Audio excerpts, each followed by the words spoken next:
La fin de semaine s'annonce compliquée pour Bitcoin. Débrief des taux de la BCE et de l'inflation en Europe, les indices américains très résilients face à la situation actuelle.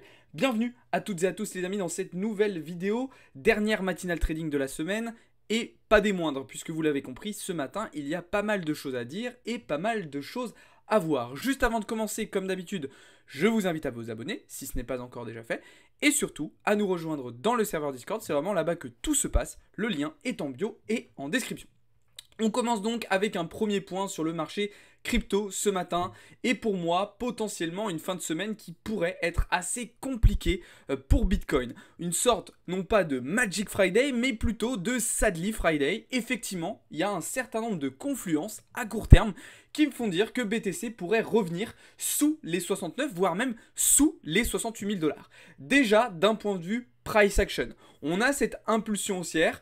On est ensuite venu rebondir sur notre support des 68 500. Et là, regardez, à court terme, on est pile poil dans une zone d'OTE de cette petite impulsion baissière qui nous permettrait de revenir dans la zone d'OTE de l'impulsion haussière précédente. D'accord? On est vraiment sur du price action très intéressant à analyser, très intéressant à étudier.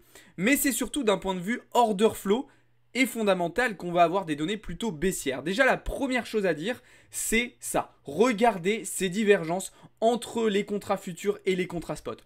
On a sur le contrat futur un open interest en hausse avec des funding rates en hausse. Ce qui veut dire qu'on a de plus en plus de positions à l'achat qui sont ouvertes actuellement sur le marché. Déjà, c'est un premier élément qui pourrait nous permettre de dire que, ah tiens, si on venait long squeeze tous ces acheteurs un petit peu trop agressifs. Et puis surtout, le fait est qu'on a une divergence entre les acteurs sur les contrats futurs qui vont être plutôt des acteurs retail et les institutionnels sur les contrats spot qui sont eux vendeurs depuis cette nuit et depuis le début de la session asiatique. Cette divergence de comportement des acteurs du marché est clairement baissière selon moi. Troisième élément, si on regarde cette fois-ci du côté de l'order book, c'est ces ordres de protection, vendeuses qui ont été placés, qui sont venus tapisser en fait la résistance des 72 000 $ et qui vont empêcher le prix de revenir plus haut. Et sans oublier bien évidemment tous les ordres que nous avons en attente plus bas qui vont eux au contraire attirer le prix vers le bas. Un autre élément qui est assez intéressant pour cette fin de semaine, c'est si on regarde du côté de l'open interest et des contrats, des options qui vont arriver à expiration aujourd'hui. Alors il n'y en a pas énormément, ou en tout cas pas autant que ce qu'on avait pu avoir par exemple la semaine dernière, mais on en a tout de même un petit peu avec un max spend price à 69 000 $. Tous ces éléments combinés me font dire que potentiellement on devrait avoir une fin de semaine compliquée sur Bitcoin. Alors attention, ce n'est pas un conseil en investissement, ne copiez pas bêtement ce que je dis et ce que je fais, je peux aussi me tromper, peut-être que Bitcoin, par une news ou par un mouvement macroéconomique, va être capable de repartir vers le haut. Imaginez qu'on ait un dollar américain qui vienne retracer très fort cet après-midi, le Bitcoin pourrait en profiter. Mais au vu de ces différents éléments, j'ai quand même plutôt tendance à penser que le BTC devrait revenir respirer sur les 68 500 $, voire potentiellement plus bas. Donc évidemment, sur cette position-là, on prendra des premiers profits aux alentours justement des 68 800, 68 600 $ et une deuxième prise de profit, donc sur les 618 de cette impulsion haussière qui constitue un niveau intéressant, plutôt aux alentours des 67 450 $. Voilà ce que je vais faire principalement sur cette fin de semaine sur le marché crypto, puisque sinon, je trouve qu'il n'y a pas énormément de choses à faire à court terme, que ce soit sur Ether ou bien sur les altcoins. Par contre, sur des unités de temps plus grandes, pour du spot, alors là, vous avez potentiellement des opportunités de rechargement, d'achat qui peuvent être intéressantes. Je pense notamment au Jupiter, d'accord, qui revient actuellement après une correction de l'ordre de 30% sur un support plutôt intéressant. Alors attention, ça ne veut pas dire que le Jupiter, il ne peut pas aller plus bas et qu'on ne peut pas se manger une claque. Peut-être que ça arrivera, mais dans le cas où ça n'arriverait pas, je pense qu'on est sur un niveau intéressant. Alors, ce n'est pas le seul, il y a plein d'autres altcoins qui sont en ce moment sur des zones de rechargement. Je vous les ai toutes partagées et détaillées dans le serveur Discord, donc n'hésitez pas à aller voir ça. Je vous en partage vraiment très régulièrement en vous disant, tiens, attention, regardez cet alt, il revient potentiellement sur des niveaux intéressants. C'est par exemple ce qu'on avait fait sur le projet Alephium la semaine dernière, où je vous avais dit, les gars, attention, soyez prudents, on revient sur un niveau de support assez important, ok, potentiellement une zone de rechargement, réaction immédiate, et on est allé imprimer un plus 60% par la suite. Donc c'est quand même pas anodin, et c'est quand même plutôt intéressant. Donc écoutez bien ce que je vous dis, n'hésitez pas à suivre les différentes vidéos, parce que je vous partage aussi beaucoup de choses, beaucoup de contenu et beaucoup d'informations dans les différentes vidéos sur la chaîne YouTube, mais j'avoue que c'est surtout dans le Discord que vous allez avoir vraiment une analyse approfondie, détaillée et une approche vraiment fonctionnelle, j'ai envie de vous dire, des marchés qui va vous permettre d'envisager des prises de position un petit peu plus précises. Ok ? Voilà ce que je pouvais vous dire sur le marché crypto. Globalement, voilà, relativement court mon analyse aujourd'hui. Il n'y a pas forcément beaucoup de choses à rajouter par rapport à ce que je vous ai déjà expliqué lors des précédentes vidéos justement. Je voulais rajouter cette petite analyse à plus court terme sur le BTC ce matin.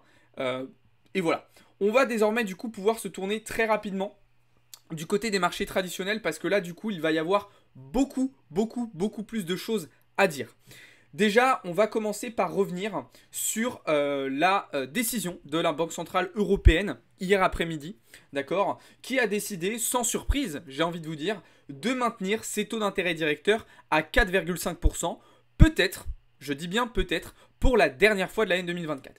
Effectivement, on a vu hier que selon la règle de Taylor, le taux réel de la BCE devrait plutôt se situer aux alentours des 4,35%, au vu de la situation autour de l'inflation et au vu de la situation économique assez compliquée de l'Europe actuellement. Ce qu'on observe, c'est que, effectivement, par contre, l'inflation continue de bien ralentir en Europe. Contrairement aux États-Unis, où en fait on a une inflation qui rebondit depuis quelques mois, ou du moins qui ne ralentit plus, l'Europe, elle, arrive et continue de tirer son inflation vers le bas. Mais comme je vous l'ai expliqué, le problème c'est que l'Europe, contrairement aux États-Unis, n'a pas une économie aussi résiliente et qui, du coup, entraîne le fait que la BCE ne peut pas se permettre de laisser ses taux d'intérêt trop élevés, trop longtemps, au risque de mettre en grosse difficulté l'économie européenne. C'est d'ailleurs ce que nous a très bien expliqué Christine Lagarde hier, dans sa prise de parole. Elle a très clairement dit qu'elle s'en fichait de la politique monétaire de la Fed et que, elle, ce qui l'intéressait, c'était les datas européenne, d'accord. Elle a bien évidemment rappelé que voilà, la BCE était data dependent, qu'elle faisait meeting par meeting, tout comme la Fed. De toute façon, ça c'est des éléments de langage qu'on retrouve aussi dans les discours de Jérôme Powell. Mais on sent quand même que la BCE, et c'était quelque chose que je vous avais expliqué il y a à peu près un mois et demi maintenant dans une vidéo, que la BCE est potentiellement prête, ok, à pivoter avant la Fed. Et c'est historique parce que généralement, ce qui se passe aux États-Unis, ça a tendance à arriver chez nous dans les mois qui suivent. Et c'est vrai que là, depuis un an, on le voit très bien avec l'inflation. Alors certes, l'Europe a eu un pic d'inflation plus élevé que les États-Unis, mais on a ralenti plus vite qu'eux. Et ça, c'est assez intéressant, c'est assez significatif, puisque c'est très rare que ça soit dans ce sens-là. Généralement, c'est plutôt l'inverse. On a d'abord une inflation qui redescend aux États-Unis et après en Europe. Après, attention, on peut donc se dire, tiens, vu qu'il y a un rebond aux États-Unis, et si potentiellement il y avait un rebond dans peut-être un mois ou deux en Europe? Peut-être que finalement tout ça n'est qu'un piège et qu'en fait la situation est bien toujours la même que d'habitude et on va nous aussi se taper un rebond de l'inflation mais un petit peu plus tard. C'est possible. Mais personnellement, je ne pense pas. Pourquoi ? Parce que c'est vrai que ce matin, à nouveau, on a des datas qui viennent confirmer cette baisse significative de l'inflation. Oui, puisque ce matin, nous avons eu les chiffres de l'inflation, notamment en Allemagne et en France, et on voit bien que voilà, l'inflation revient sur les 2%, on est à 2,2 en Allemagne, on est à 2,3 en France, voilà, l'inflation continue de bien ralentir. Alors c'est pas partout en Europe, puisque on voit par exemple que ce matin en Espagne, par contre, on observe un rebond assez important de l'inflation, en passant de 2,8 à 3,2%, mais globalement sur les grosses économies européennes, on voit quand même que l'inflation ralentit. Alors, moi, au-delà de ça, ces chiffres me font un petit peu sourire, parce que en réalité, personnellement, vous allez me dire ce que vous en pensez dans les commentaires, mais moi, depuis 12 mois, je remarque pas forcément une baisse de l'inflation significative. Quand je fais mes courses, quand je mets de l'essence, quand j'achète des vêtements ou quand je vais faire des activités, je ressens pas forcément cette baisse de l'inflation.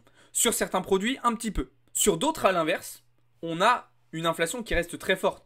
Et on l'a vu, effectivement, il y a une certaine hétérogénéité dans cette inflation.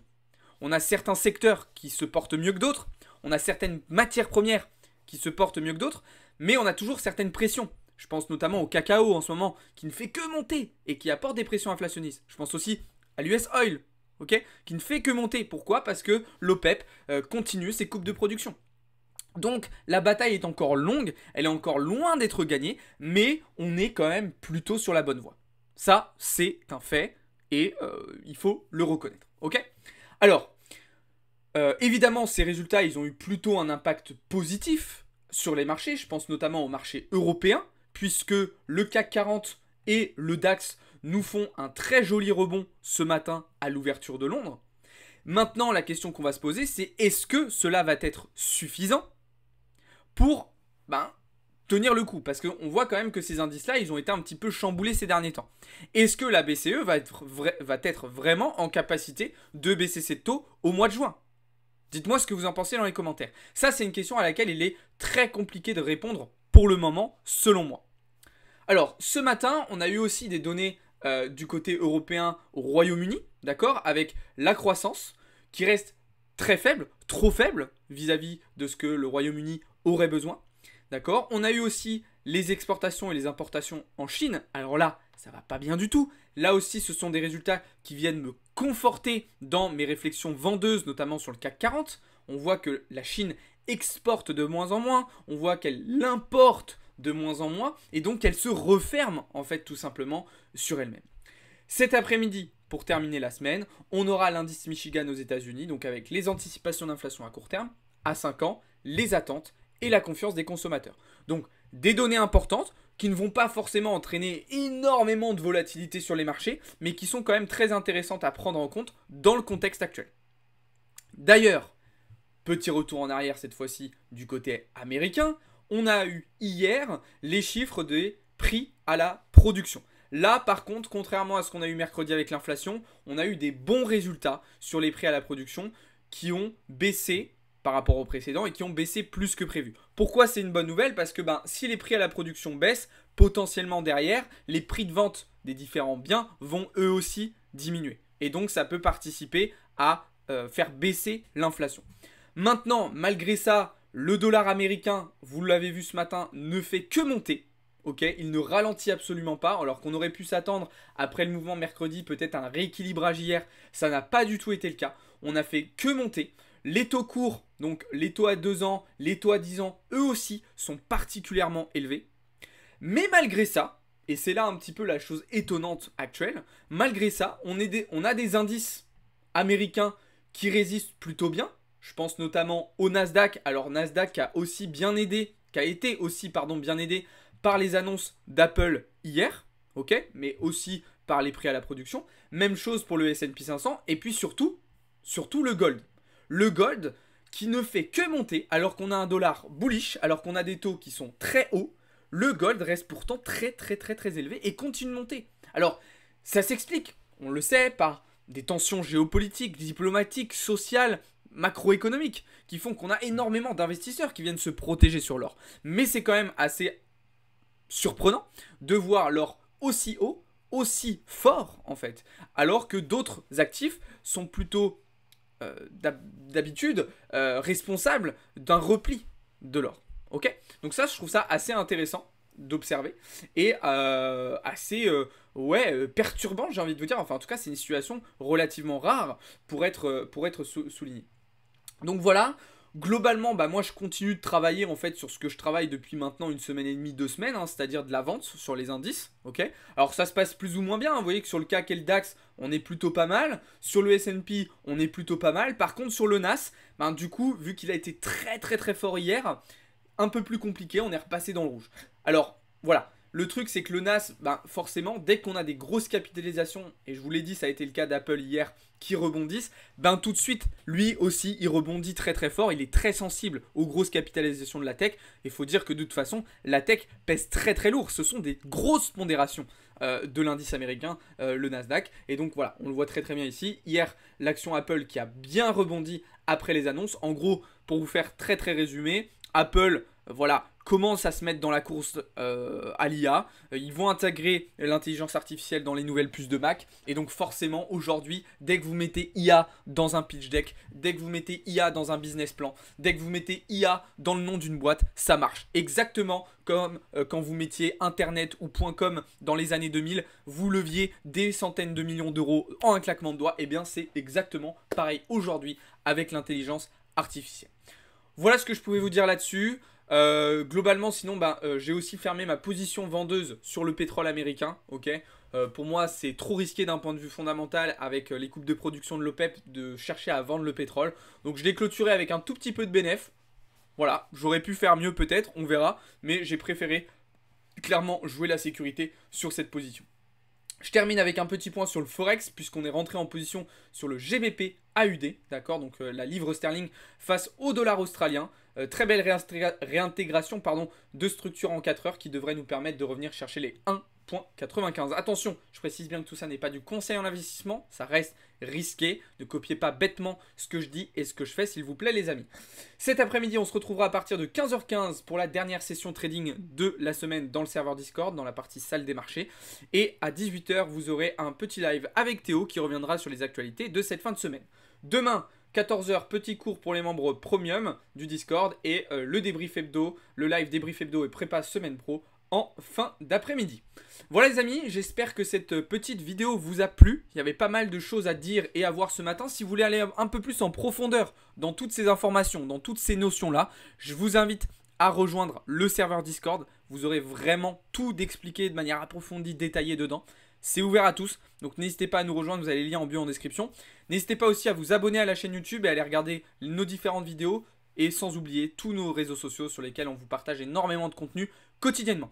Voilà, je vous souhaite à toutes et à tous une très très bonne fin de semaine. Merci beaucoup d'avoir regardé cette vidéo. Si elle vous a plu, encore une fois, lâchez un petit like. N'hésitez pas à me poser des questions dans les commentaires, à me faire des propositions, des remarques, si elles sont constructives ou quoi que ce soit. Je suis à l'écoute.